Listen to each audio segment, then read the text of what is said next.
తూర్పుగోదావరి జిల్లా రాజానగరం నియోజకవర్గంలో ఉమ్మడి అభ్యర్థి బత్తుల బలరామకృష్ణకు రోజురోజుకు నియోజకవర్గంలో ఆదరణ పెరుగుతోంది. అధికార వైసీపీ నుంచి నాయకులు, కార్యకర్తలు బత్తుల బలరామకృష్ణ ఆధ్వర్యంలో జనసేన పార్టీలో చేరారు. కానవరం గ్రామానికి చెందిన అధికార వైసీపీ గ్రామాధ్యక్షుడు శివరామకృష్ణతో పాటు గ్రామంలోని వైసీపీ కార్యకర్తలకు బలరామకృష్ణ జనసేన కండువాలు కప్పి పార్టీలోకి ఆహ్వానించారు.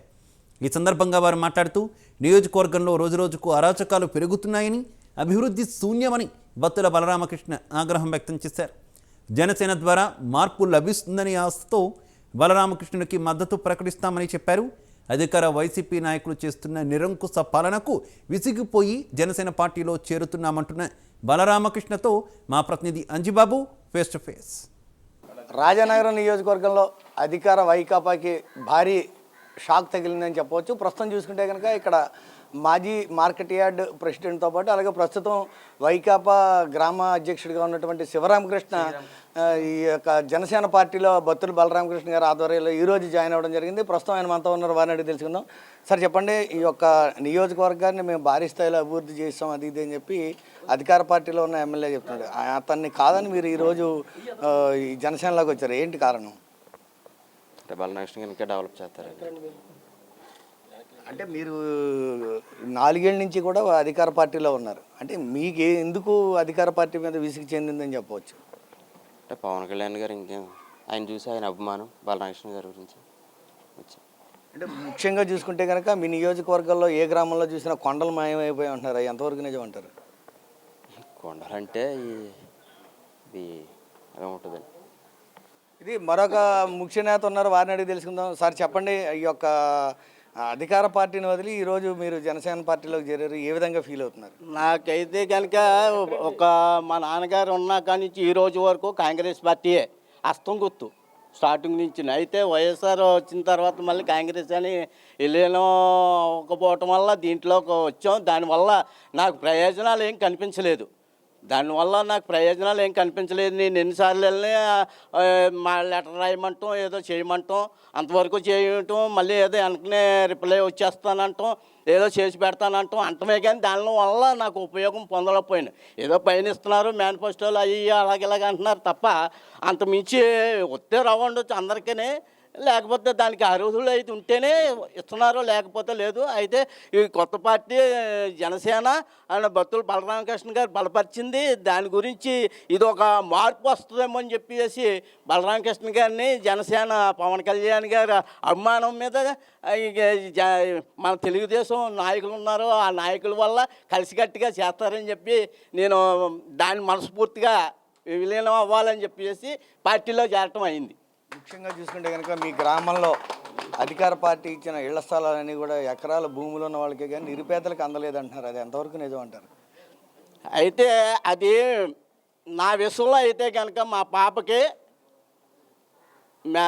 ఇళ్ల స్థలాలు వచ్చినాయి అని చెప్పి తీసుకుని వెళ్ళి ఏదో స్వీట్ బాక్స్ ఏదో వేసి ఏదో మీకు పట్టేస్తాం అది ఇది అన్నారు. స్వీట్ బాక్స్ పెట్టుకెళ్ళిన తర్వాత పట్టేస్తాను. ఇది మా జెంట్స్ పేరు మీద వచ్చింది. అయితే జెంట్స్ అయితే భార్యాభర్తలు ఇద్దరు ఒకటి కాదెట్టి ఇవ్వటానికి లేడీస్కే అర్హులే, జెంట్స్కి అల్లుళ్ళకి లేదా? ఇద్దరు భార్యాభర్తలకే కదా వచ్చేది. అది లేడీస్కి అయితేనే ఇస్తాం, లేకపోతే జెంట్స్కి అయితే ఇవ్వం అని చెప్పి రిటర్న్ చేసి పంపించేది. ఈఆర్ఓ గారిని అడిగితే లేదు మళ్ళీ రిటర్న్లో అందరికీ మీకే కాదు అందరికీ న్యాయం చేకూర్చేలా చేస్తాం అని చెప్పేసి అన్నారు. ఇప్పుడు వరకు కూడా లెటర్లు పెట్టాను, ఏ విషయం కూడా దానికి జవాబు లేదు, జారీ లేదు, ఏమీ లేదు. దానికి అలాగలా కాలయాపన చేశారు తప్ప వచ్చిన పట్టాన్ని ఆపేశారు. దాని గురించి నాకు దాంట్లో లబ్ధి పొందలేకపోయాను. ఈసారి అయినా కానీ కొత్త దాంట్లోకి మార్పు అని తీసుకొస్తారని చెప్పి ఆశించి నేను పక్కాగా జనసేనలోకి జాయిన్ అవటానికి రెడీ అయిపోయాను. ఇది ప్రధానంగా చూసుకుంటే కనుక మరో పక్క నియోజకవర్గంలో అంటే అభ్యర్థిగా ప్రకటించిన నాటి నుంచి కూడా తనదైన శైలిలో జనాల్లోకి దూసుకుపోతున్నటువంటి ఈ యొక్క రాజనగరం ఇటు జనసేన, టీడీపీ, బీజేపీ ఉమ్మడి పార్టీ అభ్యర్థి బలరామకృష్ణ ఉన్నారు, వారిని అడిగి తెలుసుకుందాం. సరే, ఏంటి మీ దూకుడికి నియోజకవర్గంలో వైకాపా భారీ స్థాయిలో ఖాళీలు ఏర్పడే అవకాశం కనబడుతుంది, ఏమంటారు మీరు? అంటే ఇప్పటి వరకు కూడా ఈ యొక్క జక్కంపూడి ఫ్యామిలీ అందరినీ మబ్బు పెట్టింది, మాయలో ఉంచింది, భయభ్రాంతులు చేసింది, భయపెట్టింది. దానివల్ల కొంతమంది చూద్దాంలే ఎందుకు ఇవన్నీ ఏది ఇష్యూస్ అన్నీ నెత్తి మీద పెట్టుకోకూడదు, వీళ్ళు ఏదో అక్రమ కేసులు బనాయిస్తారు, పథకాలు కట్ చేసేస్తామని బెదిరిస్తున్నారు, ఇలాంటి పరిస్థితుల్లో ఎందుకులే అని చెప్పి ఆగారు. ఇంకా 2-3 రోజుల్లో ఎలక్షన్ కోడ్ వచ్చేసరికి ఇంకా మేము గేట్లు తెరిస్తే జనాలు వరదలా వచ్చేసే పరిస్థితి ఉంది. ఎందుకంటే వాళ్ళ యొక్క అధికారంతో విసిగెత్తిపోయారు. వాళ్ళ అధికారంలో చేసిన దోపిడీలు, దౌర్జన్యాలు, అక్రమ కేసులు, అట్రాసిటీ కేసులు, గంజాయి, బ్లేడ్ బ్యాచ్ ఇలాంటివే చేశారు. అందరినీ కూడా బెదిరించే ధోరణితో ఉంటారు తప్ప ఎప్పుడూ కూడా వాళ్ళు ప్రజలకు ఉపయోగపడే పనులు చేయలేదు. ఏదో రాష్ట్ర ప్రభుత్వం, సెంట్రల్ గవర్నమెంట్ ఇచ్చినటువంటి పథకాలని వీళ్ళు చూపించుకుని ఇక్కడంతా అభివృద్ధి చేసామని చెప్తారు, కానీ ఇక్కడ ఎలాంటి అభివృద్ధి చేయలేదు వాళ్ళు. ఇక్కడ వ్యక్తిగతంగా కూడా వాళ్ళు శ్రద్ధ తీసుకుని ఈ నియోజకవర్గంలో ఏమీ పనులు చేసినటువంటి పరిస్థితి లేదు. అలాంటి పరిస్థితుల్లో వీళ్ళు ప్రజలందరూ కూడా విసిగెత్తిపోయి ఉన్నారు, మార్పు కోరుకుంటున్నారు. ఆ మార్పే జనసేన తెలుగుదేశం ప్రభుత్వం ఏర్పడాలని, దాని ద్వారా ప్రజలందరికీ న్యాయం జరుగుద్దని, రాష్ట్రం భవిష్యత్తు ఏర్పడద్దని, రాష్ట్రం అభివృద్ధి చెందుద్దని, భావితరాల భవిష్యత్తుకు పునాది వేసేది తెలుగుదేశం జనసేన పార్టీ అని నమ్మి అందరూ కూడా ఈ యొక్క పార్టీలోకి వస్తున్నారు. ఈ విధంగానే గత 4 రోజులుగా చాలామంది జాయిన్ అవుతున్నారు. ఈరోజు కూడా 3 గ్రామాల్లో జాయినింగ్లు ఉన్నాయి. ముఖ్యంగా ఈ కానవరం వచ్చేసరికి ఇక్కడ ఈయన ఎర్రంచెట్టి శ్రీరామకృష్ణ గారు అని చెప్పేసి ఈయన సీనియర్ నాయకులు, ఇక్కడ పార్టీ పుట్టిన దగ్గర నుంచి కూడా కాంగ్రెస్ వాదిగా ఉన్నారు. ఆ తర్వాత వైఎస్ఆర్సీపీ వచ్చిన తర్వాత కూడా జక్కంపూడి పూర్తి అనుచరుడిగానే ఉన్నారు.